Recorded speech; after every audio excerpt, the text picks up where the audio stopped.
नमस्कार, दिन भर की बड़ी खबरों में आपका स्वागत है। मैं हूं शिवानी। आज की खबर में बात होगी राजस्थान भाजपा में भयंकर बगावत, उपचुनाव लिस्ट आते ही मची भगदड़ की।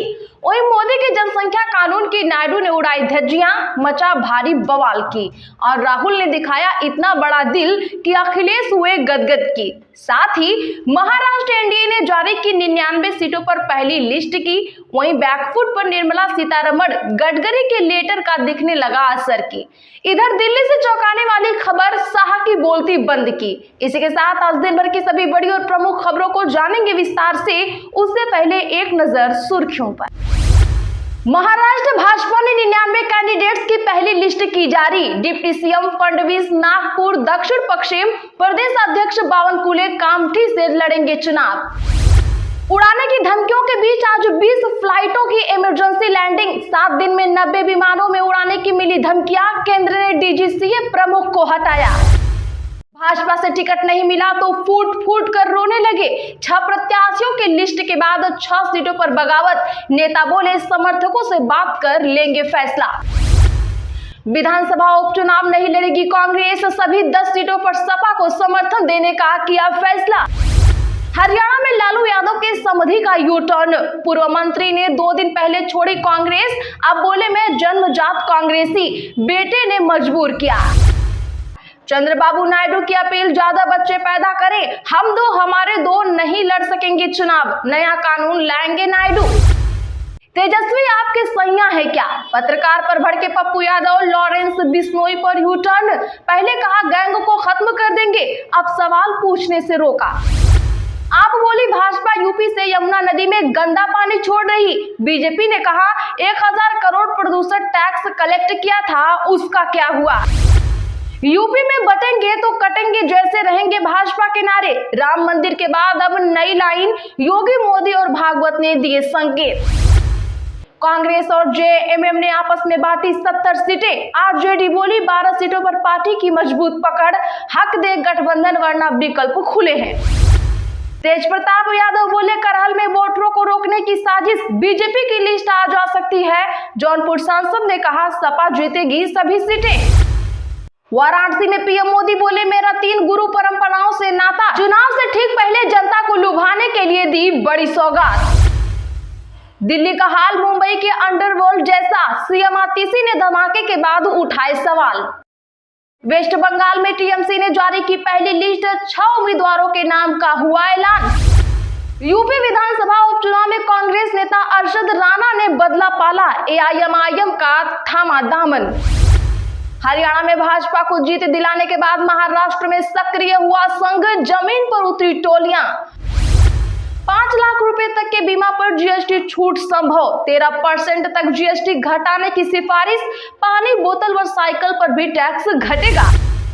कोलकाता डॉक्टर कांड के तहत ममता की डॉक्टरों से अपील, कहा अनशन खत्म करें, सभी लोगों को एक साथ नहीं हटा सकते, राजनीति से ऊपर उठकर काम पर लौटे।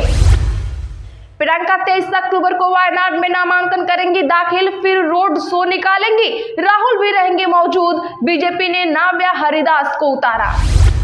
एल्विस का ऐड देख ऐप डाउनलोड किया, फ्रॉड निकला। आरती बोली मेरे 14 लाख डूबे, 30,000 लोगों के 500 करोड़ फंसे। चलिए अब जानते हैं बड़ी और प्रमुख खबरों को विस्तार से। उससे पहले वीडियो को लाइक करें, साथ ही आपसे रिक्वेस्ट, खबरों को आखिर तक जरूर देखें। महाराष्ट्र भाजपा ने 90 कैंडिडेट्स की पहली लिस्ट की जारी। डिप्टी सीएम फडणवीस नागपुर दक्षिण पश्चिम से लड़ेंगे चुनाव। जी हां, बता दें कि महाराष्ट्र विधानसभा चुनाव के लिए आज बीजेपी ने 99 प्रत्याशियों की पहली लिस्ट जारी की। इनमें 6 सीटें एसटी और 4 सीटें एससी के लिए हैं। वहीं 13 सीटों पर महिलाओं को टिकट दिया गया है। लिस्ट में कई नए चेहरों को भी मौका मिला है। इनमें 11 ऐसे हैं जो पहली बार बीजेपी के टिकट पर विधानसभा का चुनाव लड़ रहे हैं। आपको बता दें कि डिप्टी सीएम देवेंद्र फडणवीस नागपुर दक्षिण पश्चिम से चुनाव लड़ेंगे। महाराष्ट्र बीजेपी के प्रदेश अध्यक्ष चंद्रशेखर बावनकुळे को कामठी से टिकट दिया गया है। महाराष्ट्र के पूर्व सीएम अशोक चौहान की बेटी श्रीजया चौहान को भोकर और पूर्व केंद्रीय मंत्री राव साहेब दानवे के बेटे संतोष दानवे को भोकरदन सीट से टिकट मिला है। भाजपा से टिकट नहीं मिला तो फूट फूट कर रोने लगे। 6 प्रत्याशियों की लिस्ट के बाद 3 सीटों पर बगावत। दरअसल बता दें बीजेपी ने विधानसभा उपचुनाव के लिए 7 में से 6 सीटों पर बीती रात अपने प्रत्याशी घोषित कर दिए। बीजेपी ने विधानसभा चुनाव लड़े 5 प्रत्याशियों को बदल दिया है। विधानसभा चुनाव में 2 सीटों रामगढ़ और झुंझुनू सीट पर बगावत करने वाले प्रत्याशियों में सुखवंत सिंह और राजेंद्र भांबू को उम्मीदवार बनाया है। इसके बाद इन दोनों सीटों पर विधानसभा चुनाव में प्रत्याशी रहे जय आहूजा और बबलू चौधरी ने विरोध शुरू कर दिया। वहीं सलूंगर विधानसभा सीट पर भाजपा ने दिवंगत विधायक अमृतलाल मीणा की पत्नी शांता देवी को टिकट दिया है। यहाँ टिकट के प्रमुख दावेदार नरेंद्र मीणा ने बगावत कर दी है। उन्होंने कहा 20 साल धैर्य रखा, अब बैठक बुलाई, जो समर्थक कहेंगे वही फैसला लूंगा। आज समर्थकों के बीच पहुंचे नरेंद्र मीणा फूट फूट कर रोने लगे। यूपी विधानसभा उपचुनाव नहीं लड़ेगी कांग्रेस, सभी सीटों पर सपा को समर्थन देने का किया फैसला। दरअसल दर्शकों बता दें कि लोकसभा चुनाव के बाद सपा व कांग्रेस का गठबंधन तो बना रहेगा, पर कांग्रेस विधानसभा उपचुनाव में एक भी सीट पर अपना प्रत्याशी नहीं उतारेगी। कांग्रेस को अपने हिस्से आई खैर व गाजियाबाद सीटों पर भाजपा से मुकाबला करना आसान नहीं दिख रहा है। माना जा रहा है कि इसके चलते कांग्रेस अब इन दोनों सीटों को भी सपा की झोली में डालने का मन बना चुकी है। पार्टी सूत्रों का कहना है कि जल्दी इसकी घोषणा की जाएगी। कांग्रेस की नजर आने वाले विधानसभा चुनाव पर है, इसीलिए कांग्रेस लोकसभा चुनाव में मिली जीत से कार्यकर्ताओं में उपजे हौसले को बरकरार रखना चाहती है। क्या कांग्रेस का ये फैसला सही है? कमेंट में हाँ या ना जरूर लिखिए। हरियाणा में लालू यादव की समधि का यू टर्न, पूर्व मंत्री ने 2 दिन पहले छोड़ी कांग्रेस, अब बोले में जन्मजात कांग्रेसी। दरअसल बता दें कि हरियाणा के पूर्व मंत्री और बिहार के पूर्व सीएम लालू यादव के समधि कैप्टन अजय सिंह यादव ने कांग्रेस पार्टी छोड़ने के 2 दिन बाद आज यू टर्न ले लिया।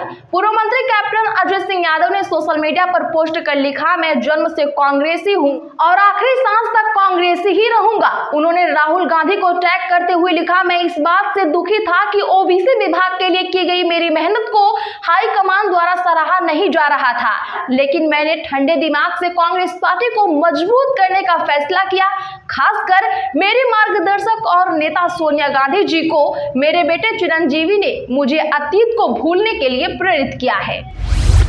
चंद्रबाबू नायडू की अपील, ज्यादा बच्चे पैदा करें, हम दो हमारे दो नहीं लड़ सकते चुनाव। जी हां, बता दें कि आंध्र प्रदेश के मुख्यमंत्री एन चंद्रबाबू नायडू ने एक बड़ा बयान दिया है। उन्होंने कहा कि दक्षिण भारतीय राज्यों के लोगों को अधिक से अधिक बच्चे पैदा करने चाहिए। क्षेत्र में बुजुर्गों की आबादी बढ़ रही है, इसका विपरीत असर पड़ेगा। सीएम ने कहा कि उनकी सरकार 2 से अधिक बच्चे पैदा करने वाले परिवारों को प्रोत्साहन देने पर विचार कर रही है।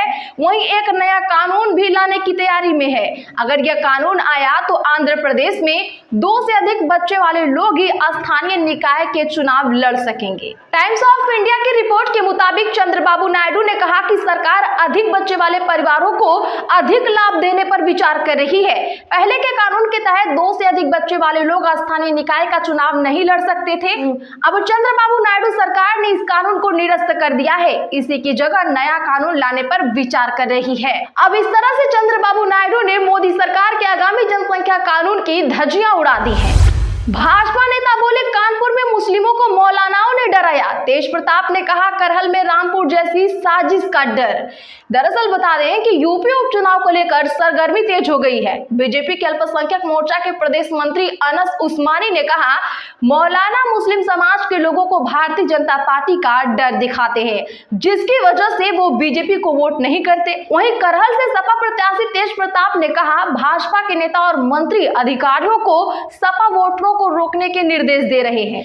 इधर अखिलेश यादव ने एक्स पर योगी सरकार को घेरा। देश भर में सबसे ज्यादा रोड घटनाओं में यूपी में होने वाली घटनाओं को लेकर अखिलेश यादव ने कहा, भाजपा सरकार का सिर्फ उगाही पर फोकस है। वहीं बहराइच बवाल को लेकर भी बयानबाजी का दौर जारी है। आपको बता दें कि अयोध्या सांसद अवधेश प्रसाद ने बहराइच में बवाल को लेकर सरकार को घेरा। कहा, कानून में मरने की सजा का प्रावधान बुलडोजर का नहीं। उन्होंने कहा, मुझे नहीं पता कि योगी बाबा ऐसा क्यों कर रहे हैं, उनका अपना सिस्टम है, वह उत्तर प्रदेश में अलग कानून चलाना चाहते हैं। क्या आप भी इनकी बातों से सहमत हैं? कमेंट जरूर करिए। दिल्ली का हाल मुंबई के अंडरवर्ल्ड जैसा, सीएम आतिशी ने धमाके के बाद उठाए सवाल। दरअसल दर्शकों बता दें कि आज दिल्ली के रोहिणी स्थित स्कूल के बाहर बड़ा धमाका होने को लेकर मुख्यमंत्री आतिशी ने राष्ट्रीय राजधानी में कानून व्यवस्था को लेकर सवाल उठाए हैं। साथ ही केंद्र सरकार पर भी निशाना साधा है। उन्होंने कहा कि राजधानी की सुरक्षा व्यवस्था केंद्र के हाथ में है, लेकिन भाजपा शासन में ये व्यवस्था बेहद ही खराब हो गई है। मुख्यमंत्री आतिशी ने कहा कि रोहिणी स्थित एक स्कूल के बाहर बड़ी घटना सामने आई, दिल्ली की चरमराती सुरक्षा व्यवस्था की पोल खोल रही है। मुख्यमंत्री आतिशी ने कहा कि रोहिणी स्थित एक स्कूल के बाहर हुई यह बड़ी घटना दिल्ली की चरमराती सुरक्षा व्यवस्था की पोल खोल रही है। दिल्ली में लॉ एंड ऑर्डर की जिम्मेदारी भाजपा की केंद्र सरकार के पास है, लेकिन भाजपा अपना यह काम छोड़कर सारा समय दिल्ली की चुनी हुई सरकार के कामों को रोकने में लगाती है। तो राजधानी में इतनी बड़ी घटना होने का जिम्मेदार आप किसे मानते हैं, कमेंट जरूर करिए। वेस्ट बंगाल में टीएमसी ने जारी की पहली लिस्ट, 6 उम्मीदवारों के नामों का किया ऐलान। जी हां, बता दें कि पश्चिम बंगाल की 6 विधानसभा सीटों पर 13 नवंबर को उपचुनाव होने को हैं। इसके मद्देनजर तृणमूल कांग्रेस ने 6 उम्मीदवारों की सूची जारी करी है। पार्टी ने 27 सीट से संगीता रॉय, मदारीहाट से जयप्रकाश टोप्पो, तालडांगरा से फाल्गुनी सिंघू बाबू, मेदिनीपुर से सुजॉय हाजरा, हरोवा से रजीबुल इस्लाम, नैहाटी से सीनेट डे और एसके को मैदान में उतारा है। इसी के साथ आज की बड़ी खबरों में फिलहाल इतना ही। ऐसी ही बड़ी खबरों के लिए चैनल को अभी सब्सक्राइब करें, बगल में घंटी के निशान को भी जरूर दबा लें, वीडियो को लाइक शेयर कर हमारा सपोर्ट जरूर करिए।